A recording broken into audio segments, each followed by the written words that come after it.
Assalamualaikum warahmatullahi wabarakatuh.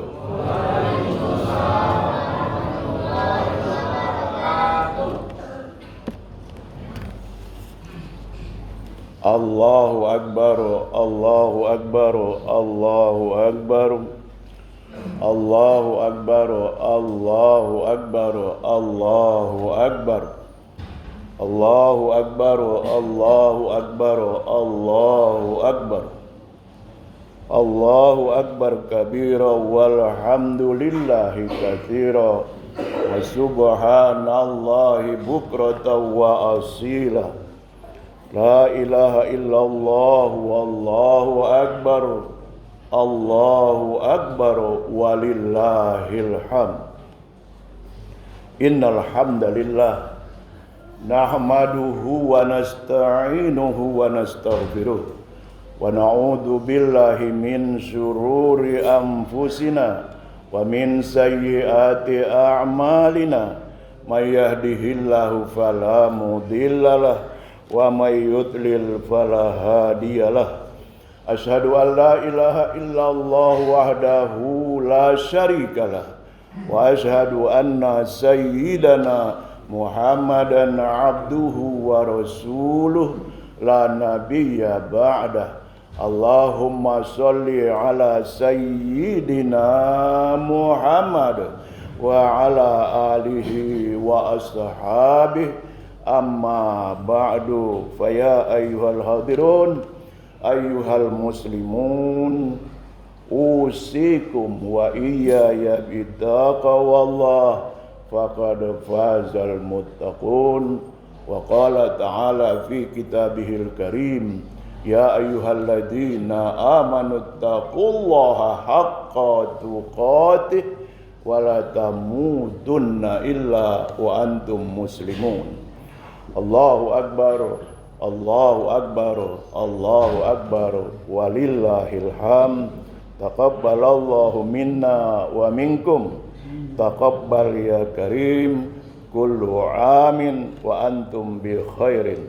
Ma'asyiral muslimin, jamaah Masjid Baitur Rahman yang insya Allah kita semua diberi rahmat dan barakah dan pahala oleh Allah Subhanahu wa taala. Sebagai sesama muslim, izinkan saya mengajak Bapak Ibu sekalian untuk mengucapkan alhamdulillah syukur kehadirat Allah Subhanahu wa taala. Karena kita masih diberikan umur panjang sampai ke Ramadan tahun 1445 Hijriah dan sampai kita di bulan Syawal hari ini, hari raya Idul Fitri tahun 1445 Hijriah. Bersama-sama kita dengan seluruh muslim dunia, kita mengumandangkan takbir Allahu Akbar, Allahu Akbar, Allahu Akbar, la ilaha illallah wallahu akbar, Allahu Akbar walillahil hamd. Takbir ini adalah perintah dari Allah Subhanahu wa taala.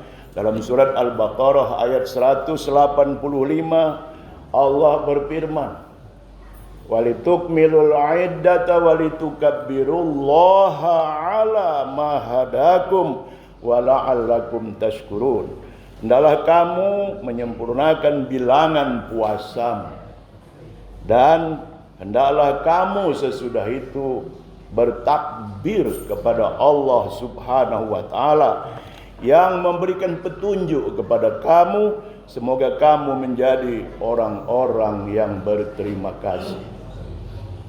Saudara-saudaraku sekalian, ayat ini diiringi dengan sabda Rasulullah sallallahu alaihi wasallam, aksiru minat takbiri lailatil aidaini fa innahum yahdumuz zunubi hadama. Perbanyaklah membaca takbir pada malam hari raya, Idul Fitri.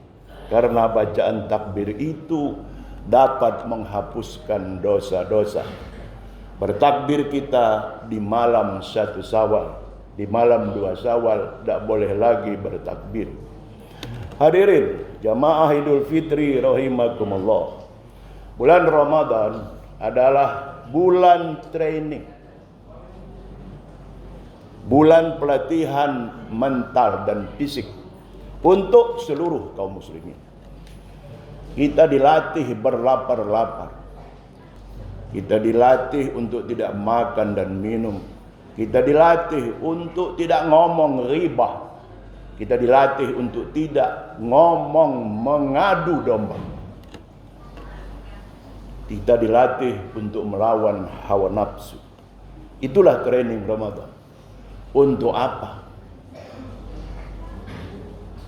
Di dalam surat Al-Baqarah ayat 183, Allah Subhanahu wa taala telah berfirman, "Ya ayyuhalladzina amanu."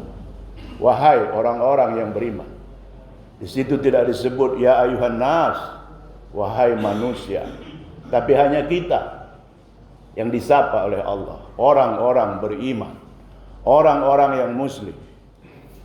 Kutiba alaikumus syiyam, diwajibkan atas kamu berpuasa, kama kutiba alal ladzina min qablikum, sebagaimana telah kuwajibkan kata Allah atas orang-orang sebelum kamu. Untuk apa? La'allakum tattaqun, supaya kamu menjadi orang yang takwa.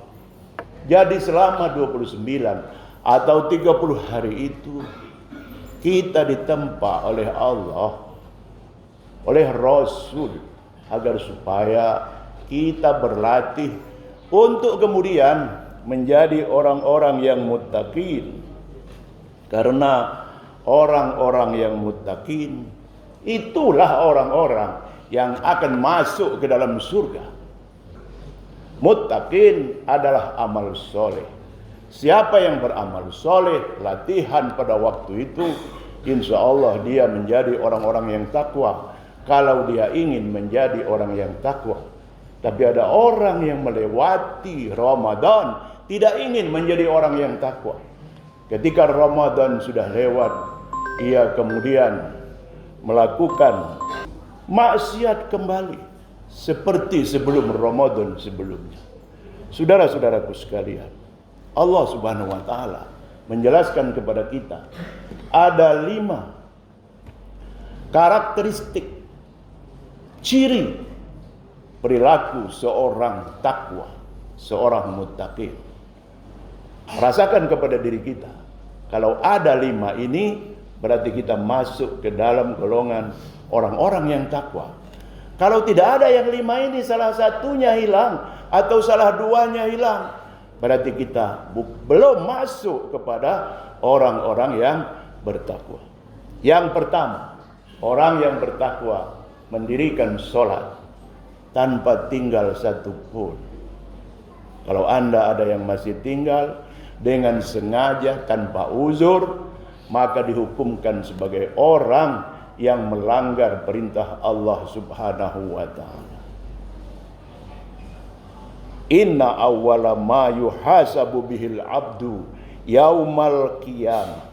Sesungguhnya pertama kali amal hamba yang akan diperiksa di hari kiamat min amalihi sholatuhu, adalah sholatnya. Allah tidak akan memeriksa amal-amal kita yang lain.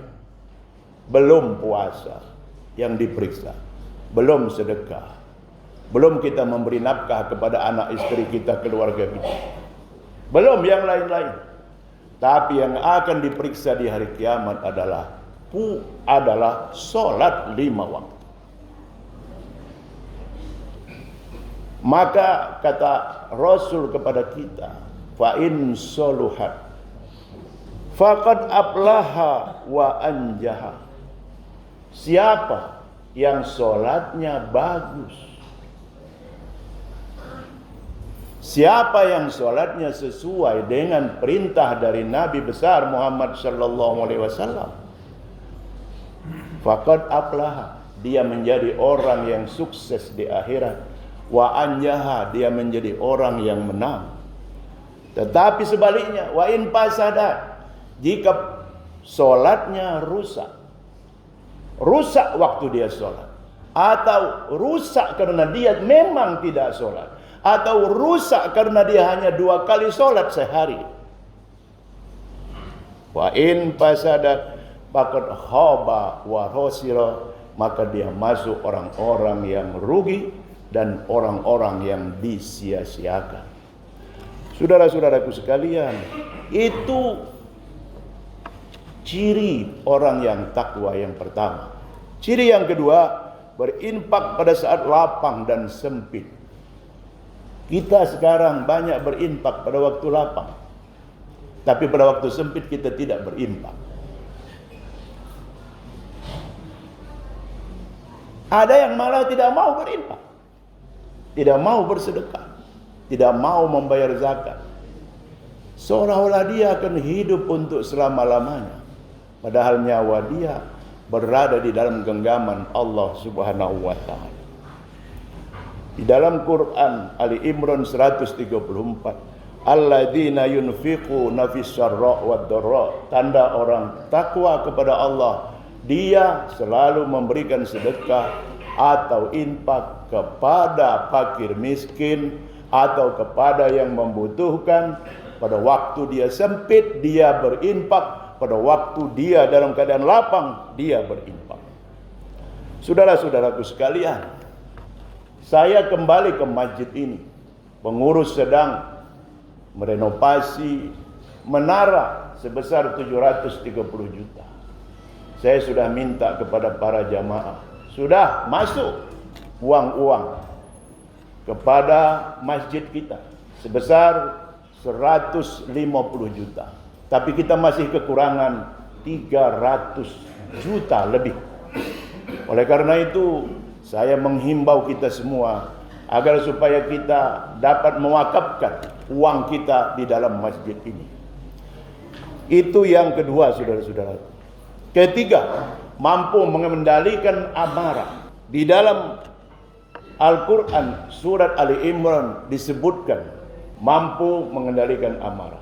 Amarah ini membuat kita celaka kalau diturutkan.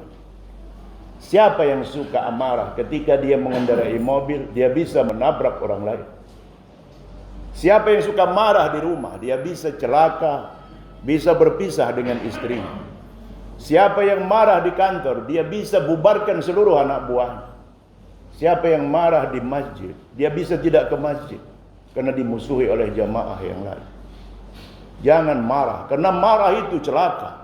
Tapi kendalikan amarah. Jadilah kita seperti filsafat termos. Termos, airnya panas, mendidih sampai 100 derajat. Masuk ke dalam tubuhnya. Tetapi di luar termos, rabalah oleh saudara-saudaraku, dingin. Dan termos bisa memberikan minuman kepada orang yang membutuhkan. Jadilah seperti itu. Kalau kita lagi marah, kendalikan amarah. Mengendalikan amarah ini adalah salah satu dari ciri seorang yang takwa. Yang keempat, suka memaafkan kesalahan orang lain. Ini yang paling susah. Wal afina anin nas. Banyak kawan-kawan kita yang meminta maaf kepada kita, tetapi kadang-kadang kita berpikir begini, aku tidak akan maafkan engkau walaupun bagaimana. Saudara-saudaraku, siapa yang tidak memaafkan saudaranya kalau ia sudah meminta maaf, tapi kita tidak bersedia untuk memaafkan, maka seluruh pahala sholat kita tidak akan diangkat oleh malaikat hari Senin dan Kamis, tidak akan diangkat oleh malaikat setiap bulan, tidak akan diangkat oleh malaikat setiap tahun. 3 tahun kita tidak berteguran, maka pahala sholat kita tidak diangkat oleh para malaikat. Ketika para malaikat mengantarkan pahala sholat itu, maka di hadapan Allah, Allah bertanya, ini pahala siapa? Dijawab oleh malaikat, pahala si fulan. Si fulan ini tidak berteguran dengan sipulan kawan. Jadi bagaimana ya Allah? Bawalah dia kembali pahala ini ke bumi.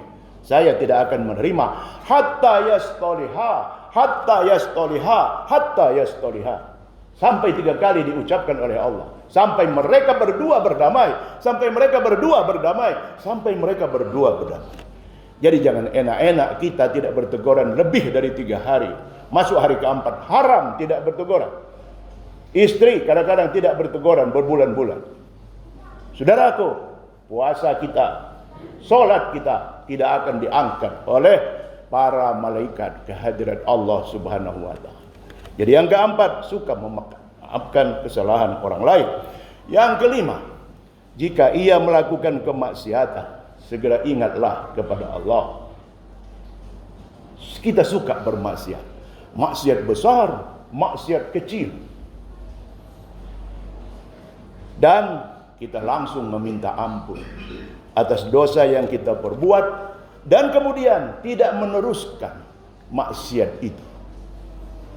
Idza fa'alu fahishatan aw zalamu anfusahum zakarullah fastaghfaru li dzunubihim wa may yaghfiru dzunuba illallah wa lam yusirru, dia tidak meneruskan maksiat itu. Itu yang kelima. Jadi jangan kita merasa hebat melakukan dosa besar. Ketika kawan kita bertanya, kenapa kau lakukan itu? Kita nanti kalau sudah selesai berbuat begini, kita bertaubat kepada Allah Subhanahu wa taala. Memangnya taubat punya kita. Taubat punya Allah. Kita belum bertaubat, keburu kita ditarik nyawa kita oleh Allah Subhanahu wa taala. Saudara-saudaraku, jangan memelihara dosa besar. Karena dosa besar ada 3 yang akan datang kepada kita. 1, murka Allah selama hidup. Saya ulang, murka Allah selama hidup. 2, laknat Allah dan laknat para malaikat sampai kita mati. Dan ketiga, di akhirat kita dilempar oleh Allah ke dalam neraka tanpa ampun sedikit. Jangan pelihara maksiat-maksiat yang besar. Juga jangan pelihara maksiat-maksiat kecil atau maksiat-maksiat menengah. Stop meribah. Meribah di medsos. Memfitnah di medsos. Mengadu domba. Yang pria suka mengirim foto-foto wanita bugil dan yang seronok. Suruh kawan-kawannya di medsos supaya nonton wanita-wanita bugil itu. Yang perempuan justru suka berselfie ria. Umrah saja dia berselfie di depan Ka'bah. Habis itu pahala umrah. Berputar-putar di Ka'bah. Berselfie ria. Kemudian berselfie ria sendiri, lalu dipasang di Facebook, dipasang di WhatsApp. Ini aku pada waktu sekarang ini. Betapa cantiknya. Saudaraku, kalau terjadi perempuan seperti ini, maka laknat Allah akan berketerusan kepada dia. Berhenti kita membuat dosa-dosa kecil. Ada dosa kecil. Dosa-dosa kecil kenapa harus kita hindari? Karena dosa kecil nanti berakumulasi menjadi dosa besar. Mungkin sebulan bisa jadi dosa besar. Mungkin setahun bisa jadi dosa besar. Mungkin 5 tahun bisa menjadi dosa besar. Saudara-saudaraku sekalian, itulah 5 karakteristik ciri khas dari seorang yang bertakwa kepada Allah. Dan maksud Allah kita berpuasa agar supaya kita mencapai yang 5 itu. Sebagai sifat-sifat terpuji dari orang-orang yang muttaqin. Sehebat apapun kita, setinggi apapun profesi kita, jadilah sosok muslim yang memiliki 5 sifat manusia muttaqin di atas. Ketahuilah itulah manusia takwa, supaya kita bisa selamat di dunia dan di akhirat. Jadilah kita manusia-manusia yang ashabul jannah, penduduknya surga. Al-faizun, kelompok orang-orang yang nanti sukses di akhirat, dan kita meninggal dalam keadaan husnul khotimah. Allahu Akbar, Allahu Akbar, Allahu Akbar, walillahil hamd. Ma'asyiral muslimin rahimakumullah, dengan selesainya kita berpuasa Ramadan tahun 2024 ini, berdoalah kepada Allah hari ini. Apakah pagi ini, apakah nanti sore, apakah nanti malam, dengan 3 permohonan. Pertama, mohon diterima ibadah puasaku ya Allah selama Ramadan tahun 2024 ini. Yang menerima Allah, bukan kita. Yang kedua, mohon diampunkan seluruh dosa-dosaku ya Allah yang telah lewat, yang akan datang jangan dibuat lagi. Yang ketiga, mohon dipanjangkan umurku ya Allah sehingga bisa bertemu kembali Ramadan yang akan datang. Setiap selesai Ramadan, Rasulullah selalu berdoa seperti itu, seperti yang diriwayatkan oleh hadis Jabir bin Abdullah. Ya Allah, janganlah kau jadikan bulan Ramadan ini, kata Rasul, sebagai bulan Ramadan terakhir dalam hidupku. Jika engkau menjadikannya sebagai Ramadan terakhirku, maka jadikanlah aku sebagai orang yang paling engkau sayangi. Aqulu qawli hadza wa astaghfirullah li wa lakum wa lisairil muslimina wal muslimat wal mu'minina wal mu'minat innahu huwal ghafurur rahim.